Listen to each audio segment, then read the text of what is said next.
करेंगे अपन stage 4। Stage 4 है वो नीट और जेई के जो क्वेश्चंस हैं उस पे डिपेंड है, ठीक है। तो स्टेज 4 के अंदर पार्ट ए वो नीट वाले क्वेश्चन है और पार्ट बी के अंदर जेई मेन वाले क्वेश्चन है। तो पार्ट ए के अंदर पहला क्वेश्चन है, number of mole of permanganate required to oxidise 1 mole of ferrous oxalate completely in acidic medium will be, यानी एसिडिक मीडियम के अंदर आपको MnO4 माइनस के मोल कैलकुलेट करने हैं। तो ये रिएक्शन है पर मैग्नेट आयन, ये फेरस ऑक्सिलेटर से Mn+2 और Fe+3 और CO2 में। ये देखो फेरस ऑक्सिलेट है, उसमें जो फेरस है उस पे +2 चार्ज है, ऑक्सिलेट पे -2 चार्ज है। तो यहां कार्बन पे क्या आएगा, प्लस का 3 आएगा और यहां कार्बन के प्लस का 4 आएगा। तो एक कार्बन के लिए 1 इलेक्ट्रॉन का चेंज, तो यहां पे पर मोलिक्यूल देखें तो कितने कार्बन, 2 कार्बन, तो 2 कार्बन के लिए 2 इलेक्ट्रॉन का चेंज। और Fe+2 से किस में जा रहा है, Fe+3, तो 1 इलेक्ट्रॉन का चेंज यहां हो गया। तो टोटल इलेक्ट्रॉन कितने होगी, 3 होंगे। तो इसका ग्राम एन फैक्टर कितना हो गया, 3 मोल। इसका क्वेश्चन में दे रखा 1, इसका एन फैक्टर कितना होता है 5 + 7 से किस में जाएगा, +2 में। तो इसका एन फैक्टर 5। तो gram equivalent of MnO4 - 1 mole into n factor 5 = 1 × 3। तो मोल कितना आ जाएगा, 0.6 आ जाएगा। नेक्स्ट क्वेश्चन सेकंड क्या है, what is the OH- ion in the final solution prepared by mixing of 20 ml of 0.05 MHCl with 30 ml of 0.10 m barium hydroxide. यानी ये तो HCl की वॉल्यूम दे रखी है, उसकी मोलरिटी दे रखी है, HCl का एन फैक्टर 1 होगा। तो N2 कितना होगा, 0.05 इंटू एन फैक्टर 1। वॉल्यूम कितना है इसका, 20 ml, तो इसके मिली इक्विवेलेंट कितना हो गए, 1 हो गया। बात करते हैं बेरियम हाइड्रोक्साइड की, तो इसका वॉल्यूम कितना है, 30 ml, इसकी मोलरिटी क्या है, 0.1 m, और इसका एन फैक्टर क्या है, 2, क्योंकि OH- आयन कितने हैं इसके अंदर, 2 रिलीज होंगे, तो एन फैक्टर क्या हो जाएगा उसका, 2 हो जाएगा। तो 30 ml इंटू 0.1 इंटू 2 = 6। ये तो मिली इक्विवेलेंट किसके आ गए, बेस के, और ये मिली इक्विवेलेंट किसके, एसिड के। तो 6 - 1, बेस ज्यादा है तो OH- आयन की कंसंट्रेशन क्या रहेगी, रिमेनिंग रहेगी। तो OH- आयन की कंसंट्रेशन = 6 - 1। एसिड और बेस दोनों एक दूसरे को क्या करेंगे, न्यूट्रलाइज करेंगे। तो 6 - 1 अपॉन 20 + 30, तो 5.15.1 मोल आ जाएंगे किसके, OH- आयन के। ठीक है। क्वेश्चन नंबर 3 देखो क्या है, ऑक्सीडेशन स्टेट ऑफ फॉस्फोरस, यानी कि इन तीनों कंपाउंडों में फॉस्फोरस की ऑक्सीडेशन स्टेट आपको निकालनी है। तो आप निकाल सकते हो, यूजुअल मेथड से सबको निकालनी आती है। तो इसमें +3 आएगी, इसमें +4 और उसमें +5। अब क्वेश्चन नंबर 4 देखो आप क्या है,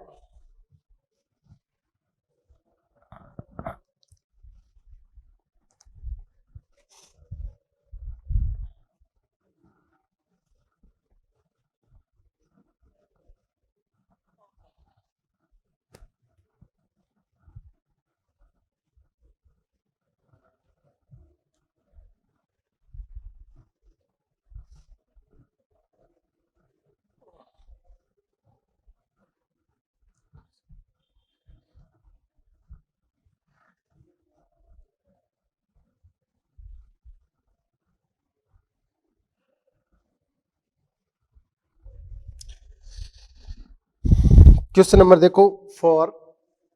तो 4 में क्या है, क्वेश्चन को रीड आउट करते हैं। इन H2SO5 ये कंपाउंड दे रखे, the oxidation number of sulphur in K2Cr2O7 the oxidation state of chromium. यानी दोनों में कंपाउंडों में, एक तो H2SO5, एक है K2Cr2O7। तो यहाँ पे सल्फर अपनी हायर ऑक्सीडेशन स्टेट +6 में रहेगा और यहाँ पे क्रोमियम की क्या होगी, +6 होगी। ठीक है, तो 4th ऑप्शन इज करेक्ट, निकालनी सबको आती है। नेक्स्ट क्वेश्चन नंबर है 5, in which of the following compound nitrogen show highest oxidation state. तो क्वेश्चन नंबर 5 में है, किस में nitrogen highest oxidation state show करता है। तो पहला ऑप्शन है N3H, दूसरा है NH2OH, और तीसरा है N2H4, और चौथा है NH3। तो यहां नाइट्रोजन का क्या होगा, -1/3 ऑक्सीडेशन स्टेट, यहाँ पे क्या होगा, -1, यहाँ पे -2 और यहाँ पे -3। तो सबसे ज्यादा किस में, फर्स्ट वाले ऑप्शन में, तो first option is correct. Question number 6 क्या दे रखे, an excess of silver nitrate is added to 100 ml of 0.01 m solution of di chloro tetra aqua chromium third chloride. देखो कॉम्प्लेक्स क्या दे रखे है, क्रोमियम सेंट्रल एटम है, di aqua H2O4, di chloro Cl2,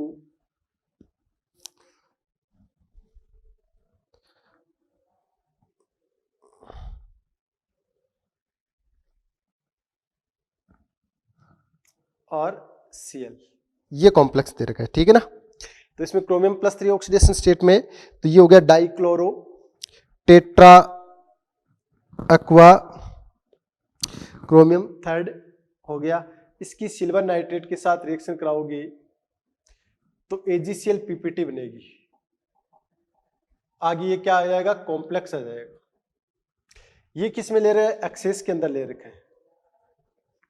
तो इसके आप क्या निकालो, मोल निकालो, तो इसका वॉल्यूम कितना दे रखा है आपको, 100 ml, तो इसको लीटर में कन्वर्ट करोगे तो कितना आ जाएगा, 0.1, ये वॉल्यूम आ गया।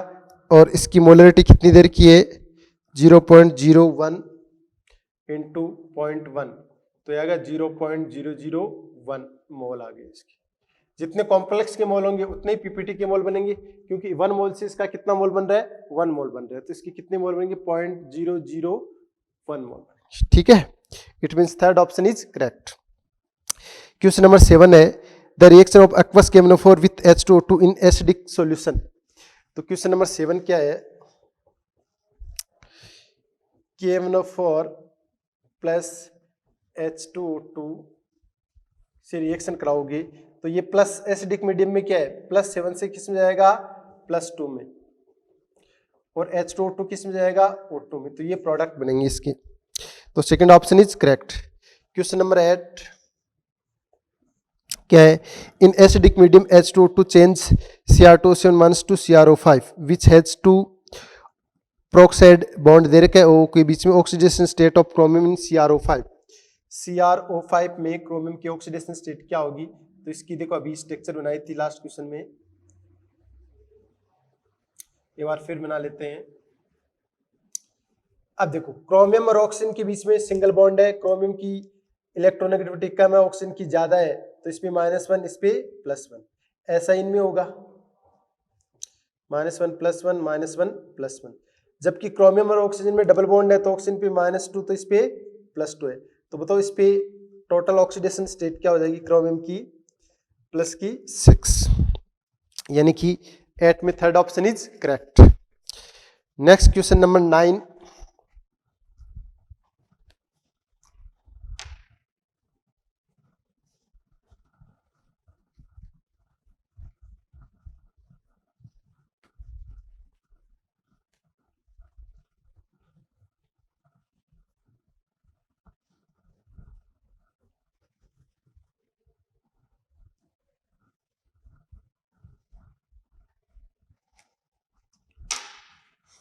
क्वेश्चन नंबर 9 देखो क्या है, ए कोई रिएक्शन दे रखी है H2O2 प्लस ओजोन से H2O प्लस 2O2, बी कोई रिएक्शन दे रखी है, उसमें क्या है H2O2 प्लस Ag2O से 2Ag plus H2O plus O2। अब देखो role of hydrogen peroxide in the above reaction is respectively, यानी हाइड्रोजन प्रोक्साइड का इन दोनों रिएक्शन में क्या रोल है, तो देखो वी नो दैट ओजोन क्या है, स्ट्रॉन्ग ऑक्सीडाइजिंग एजेंट होता है, यानी कि प्रबल ऑक्सीकारक होता है, ये ऑक्सीकारक है, तो ये नो डाउट क्या होगा, अपचायक होगा, रेड्यूसिंग एजेंट होगा, ठीक है। इस रिएक्शन में देखो Ag +1 चार्ज है, यहाँ पे Ag 0 है, तो इस रिएक्शन में क्या हो रहा है, रिडक्शन हो रहा है ना, तो उसका रिएक्टेंट क्या होगा, ऑक्सीडाइजिंग एजेंट, ऑक्सीकारक है, तो ये क्या हो गया, रिड्यूसिंग एजेंट, यानी कि अपचायक हो गया। तो दोनों रिएक्शन के अंदर H2O2 किसकी तरह काम करता है, अपचायक की तरह काम करता है, तो reducing in A and B both, तो third option is correct. Question number 10 है, which one of the following is an example of disproportionate reaction. तो क्या होती है डिसप्रोपोर्शनेट रिएक्शन?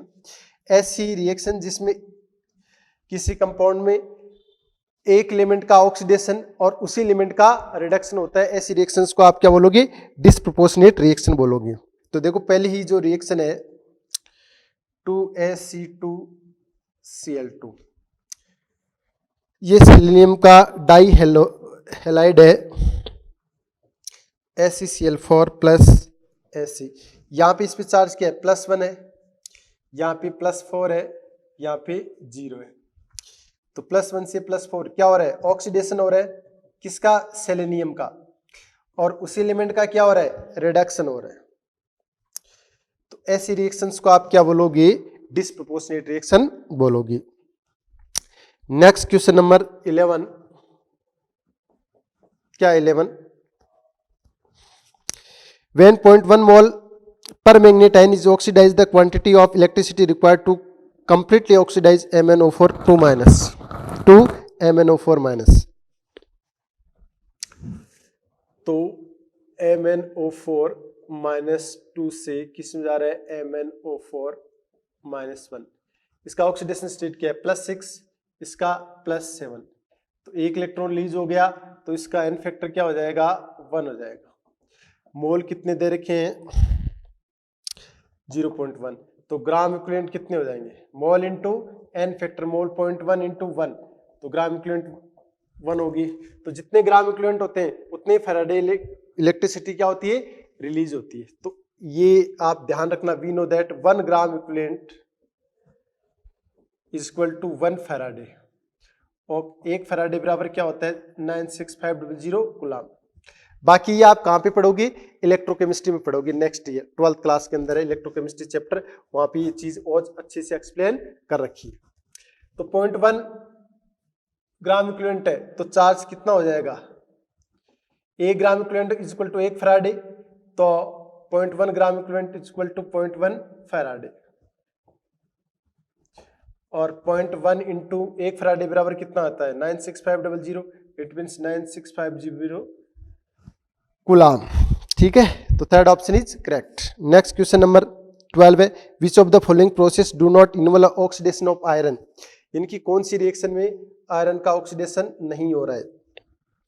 तो पहला है liberation of H2 from steam by iron at high temperature, यानी कि आयरन की रिएक्शन स्टीम के साथ करो वेपर हाई टेम्परेचर पे, तो क्या बनेगा? Fe2O3 plus H2। तो यहाँ पे 0 है, यहाँ पे आयरन क्या है? +3 है। तो देखो ऑक्सीडेशन हो रहा है ना यहाँ पे आयरन का। सेकेंड ऑप्शन क्या है? Rusting of iron. Rusting of iron में क्या होता है? आयरन 0 ऑक्सीडेशन स्टेट से +2 ऑक्सीडेशन स्टेट में जाता है, तो वहां पे भी इसका क्या होता है? ऑक्सीडेशन होता है। Third, D colourisation of blue copper sulphate solution bye iron. तो कॉपर सल्फेट सॉल्यूशन है, उसकी आयरन के साथ रिएक्शन करेंगे तो क्या बनेगा? FeSO4 प्लस कॉपर, तो इसका डीकलराइजेशन हो जाता है, यानी कलर चेंज कर लेता है, क्योंकि ये डिस्प्लेसमेंट रिएक्शन है। तो यहाँ पे 0 है, यहाँ पे इसका +2 है, तो बिल्कुल ऑक्सीडेशन हो रहा है। तो फोर्थ ऑप्शन क्या हो जाएगा? इसका सही हो जाएगा, चेक करने की जरूरत ही नहीं है। बाकी आप चेक कर लो, formation of FeCO5 from Fe, यानी Fe की रिएक्शन आप 5CO, ये कार्बोनिल है, और कार्बोनिल का ऑक्सीडेशन स्टेट कितना होता है? 0। यानी मेटल कार्बोनिल में कार्बन का जो ऑक्सीडेशन स्टेट होता है वो 0, यहाँ भी 0 होता है, यहाँ भी 0, तो इसका ऑक्सीडेशन नहीं हो रहा है। It means fourth option is correct. Next question number 13 में जो कॉन्सेप्ट लगेगा वो पी ब्लॉक में इनर्ट पेयर इफेक्ट होता है। इनर्ट पेयर इफेक्ट क्या होता है? जिसमें ये mostly third group, fourth group और फिफ्थ ग्रुप में लगता है। जो नीचे वाले एलिमेंट हैं उनमें क्या होता है? एस इलेक्ट्रॉन बॉन्ड फॉर्मेशन में पार्टिसिपेट नहीं करता है, इसलिए उन्हें आप क्या बोलोगे? Inert pair effect. ठीक है, तो देखो इस पे 2 क्वेश्चन है, तो मैं दोनों को डिस्कस करूंगा ना। Question number 13, third A group है, देखो इसमें क्या है, बिना इलायची गरम इंडियन टी थेलियम। इसका इलेक्ट्रॉन कॉन्फ़िगरेशन क्या होता है, NS2NP1। तो देखो ये भी +3 शो करता है, ये भी +3, ये भी +3, ये भी +3, लेकिन थेलियम +1 शो करता है क्योंकि इसके अंदर NS2 इलेक्ट्रॉन है, वो बॉन्ड फॉर्मेशन में पार्टिसिपेट नहीं करते, इसलिए इसे इनर्ट पेयर इफेक्ट बोलते हैं। तो ये इलेक्ट्रॉन तो बॉन्ड फॉर्मेशन में पार्टिसिपेट नहीं करेंगे, तो कौन सा करेगा, NP1 वाला करेगा। तो एक इलेक्ट्रॉन पार्टिसिपेट करेगा तो इस पे चार्ज क्या आ जाएगा, +1 आ जाएगा, ठीक है। तो +3 जो ऑक्सीडेशन स्टेट है वो टॉप टू बॉटम अगर आप जाओगे तो इसकी स्टेबिलिटी क्या होगी, डिक्रीज। लेकिन +1 ऑक्सीडेशन स्टेट की टॉप टू बॉटम जाओगे तो स्टेबिलिटी क्या होगी, इंक्रीज होगी। तो इनमें ऑक्सीडेशन +1 ऑक्सीडेशन स्टेट का जो ऑर्डर है वो क्या होगा, एल्यूमिनियम, टॉप टू बॉटम जाने पे क्या हो रही है, इंक्रीज हो रही है, इंडियम और थेलियम, ये ऑर्डर होगा इसका। यानी टॉप टू बॉटम जाओगे तो +1 ऑक्सीडेशन की स्टेबिलिटी क्या होगी, इंक्रीज होगी। तो first option is correct. Next question number 14। Question number 14 में देखो क्या है, assuming complete ionization, same mole of which of the following compound will require the least amount of acidified KMnO4 for complete oxidation। यानी कि KMnO4 सबसे कम use किस में हो रहा है, KMnO4 के मोल मान लेता हूं मैं कितने, 1, और इसका एन फैक्टर कितना होता है, 5। तो इसके ग्राम इक्विवेलेंट कितने होंगे, 1 × 5 कितने होंगे, 5। तो इन 5 को सबसे कम यूज कौन कर रहा है, तो मोल तो सबके सेम है चारों ऑप्शन में। आप देखो एन फैक्टर जिसका सबसे कम होगा वो इसको सबसे कम यूज करेगा। तो पहला ऑप्शन क्या है, फेरस सल्फाइड, ये +2 है और ये इस पे -2 चार्ज आ जाएगा। इसको देखो अलग अलग लिख लो आप, Fe+2 SO3 -2। तो इस सल्फर पे क्या आएगा, प्लस का 4 आएगा। तो ये देखो किस में जाएगा, Fe+3 में जाएगा और ये SO4 -2 में जाएगा। तो यहाँ सल्फर का +6 है, यहाँ आयरन का +3 है। तो इसका ऑक्सीडेशन नंबर क्या होगा, +2 से +3 में जा रहा है तो एक इलेक्ट्रॉन यहाँ रिड्यूस होगा और 2 इलेक्ट्रॉन यहाँ पे रिड्यूस होंगे। तो टोटल एन फैक्टर कितना हो जाएगा, टोटल एन फैक्टर हो जाएगा इसका 1 + 2 कितना हो जाएगा, 3। सेकेंड ऑप्शन देखो, फेरस ऑक्जिलेट, और इसका एन फैक्टर भी कितना होगा, Fe+3 में जाएगा और ये CO2 में जाएगा। तो ये मैंने कई बार आपको बता दिया है, इसका एन फैक्टर कितना हो जाएगा, 3। थर्ड ऑप्शन क्या है, FeNO3NO2 का (2), इसमें Fe+2 है और ये नाइट्राइट आयन है NO2 -1, इस पे चार्ज क्या है, +3 है। तो ये किस में जाएगा, Fe+3 में प्लस NO3 -1, NO3 -1 सॉरी। तो ये +2 से +3 में जा रहा है तो एक इलेक्ट्रॉन का चेंज, और ये +3 से +5 में जा रहा है तो 2 इलेक्ट्रॉन का चेंज। तो कितने नाइट्रोजन है, 2 है, तो 4 इलेक्ट्रॉन का चेंज है। तो 4 का तो इसमें इलेक्ट्रॉन का चेंज हो गया, 1 का इसमें हो गया, तो टोटल एन फैक्टर कितना हो जाएगा, 5 हो जाएगा। तो इसमें था 3, दूसरे में भी 3, इसमें 5, और लास्ट वाला है क्या, फेरस सल्फेट FeSO4। तो देखो इसमें आयरन तो क्या है, +2 में है और सल्फेट क्या है, -2 में। तो यहाँ पे सल्फर ऑलरेडी +6 है, तो +6 से +7 में थोड़ी जा सकता है। सल्फर का तो हाइयर ऑक्सीडेशन स्टेट ही +6 होता है, उससे ज्यादा वो एक्सपांड नहीं कर सकता। तो यहाँ Fe किस में जाएगा, Fe+3 में जाएगा। इसका एन फैक्टर क्या आएगा, 1 आएगा।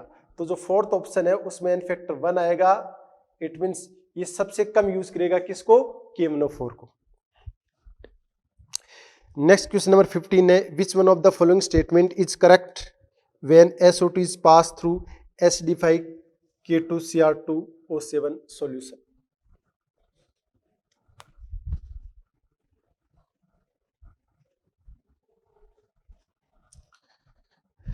तो देखो इस क्वेश्चन में क्या है, question number 15 SO2 plus K2Cr2O7 से ये जाएगा 2Cr2SO4 का whole thrice plus SO4 minus 2। तो देखो SO2 ये ऑक्सीडाइजिंग एजेंट है और ये रेड्यूसिंग एजेंट है, क्योंकि ये अपनी हायर ऑक्सीडेशन स्टेट में है क्रोमियम, तो इसको क्या बोलोगे ऑक्सीडाइजिंग एजेंट, ये रेड्यूसिंग एजेंट। तो ये इसको ऑक्सीडाइज कर देगा और खुद क्या हो जाएगा +3 में रेड्यूस हो जाएगा। तो पहला ऑप्शन द सॉल्यूशन इज डीक्लोराइज्ड, बिल्कुल गलत है, क्योंकि ये कलर में कलर देगा, कौन सा, ग्रीन कलर देगा, इसका कलर क्या होता है, ग्रीन। सेकेंड है SO2 इज रेड्यूस, ये भी बिल्कुल गलत है। ये SO2 तो क्या हो रहा है, ऑक्सीडाइज हो रहा है, किसमें, +4 से +6 में ऑक्सीडेशन हो रहा है, तो ये ऑक्सीडाइज होगा। नेक्स्ट है द सॉल्यूशन टर्न्स ब्लू, ये भी बिल्कुल गलत है। थर्ड ऑप्शन क्या हो जाएगा इसके अंदर, सही हो जाएगा, क्योंकि ये क्रोमिक सल्फेट बनाता है जो +3 ऑक्सीडेशन स्टेट शो करता है। नेक्स्ट क्वेश्चन है जो इनर्ट पेयर इफेक्ट पे भी है, it is because of inability of NS2 electron of the valence shell to participate in bonding. इन NS2 इलेक्ट्रॉन है बॉन्ड फॉर्मेशन पार्टिसिपेट नहीं कर रहा है, तो क्या होगा। तो देखो ये क्या, क्वेश्चन नंबर 16 है, ये 4th ग्रुप का है और इसका इलेक्ट्रॉन कॉन्फ़िगरेशन क्या होता है, NS2 Np2, और यहाँ पे जो एलिमेंट है वो क्या दे रखे हैं, कहाँ सी गए SnPb।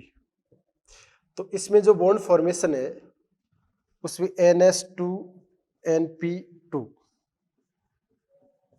तो NS इलेक्ट्रॉन बॉन्ड फॉर्मेशन में पार्टिसिपेट नहीं करते, इसलिए लेड +2 ऑक्सीडेशन स्टेट शो करेगा, ठीक है।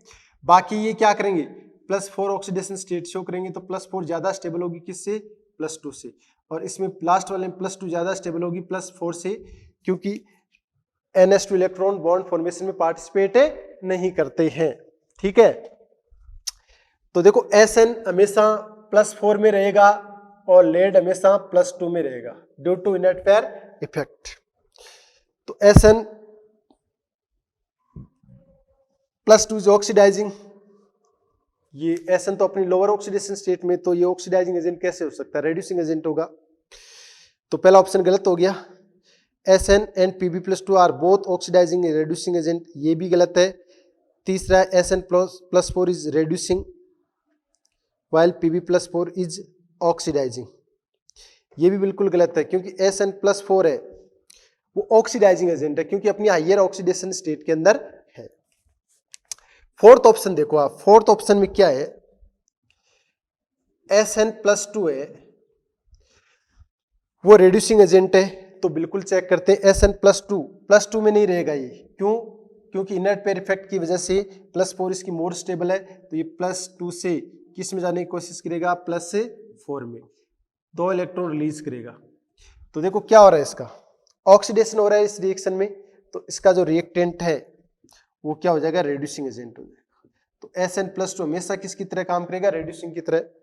और Pb+4 है, Pb+4 है वो स्टेबल किस में होगा, +2 में मोर स्टेबल होगा, तो +4 से ये 2 इलेक्ट्रॉन गेन करके +2 में जाने की कोशिश करेगा। तो ये क्या हो रहा है, रिडक्शन, तो ये कौन सी नेचर शो करेगा, ऑक्सीडाइजिंग नेचर शो करेगा। It means fourth option is correct. ये नीट वाले अपने पूरे क्वेश्चन क्या होंगे, डिस्कस होगी।